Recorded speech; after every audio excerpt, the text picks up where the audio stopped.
হাত জোড়ো করে পাবলিকের কাছে ক্ষমা চেয়ে নেব, কিন্তু আমি করি না। আমার জন্ম প্রতিবাদ করে, আমার জন্ম সিপিএম এর অত্যাচারের বিরুদ্ধে রুখে দাঁড়িয়ে লড়াই করে। আমার লড়াই জ্যোতিবাবুর 23 বছর, বুদ্ধবাবুর 11 বছরের সিপিএম এর অত্যাচারের কারাগারের লড়াইয়ের বিরুদ্ধে। তো আমি এই সময়ের মধ্যে ভাবতেও পারি না যে আমাকে নিয়ে এই সমস্ত বিতর্ক তৈরি করা হয়েছে। কিন্তু কসবার ঘটনা কোনখানে বললাম? Is it related to my statement with Kasba?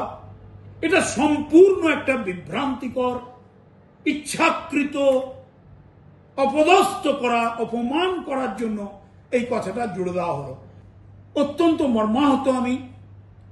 আমার নামে বিকৃতভাবে একটা ঘটনাকে দিয়ে আরেকটা ঘটনা চাপিয়ে প্রচার করা হচ্ছে এবং সে মঙ্গলকোট টেনে আনা হচ্ছে। দরকার হলে আমি আইনি পদক্ষেপ নেব।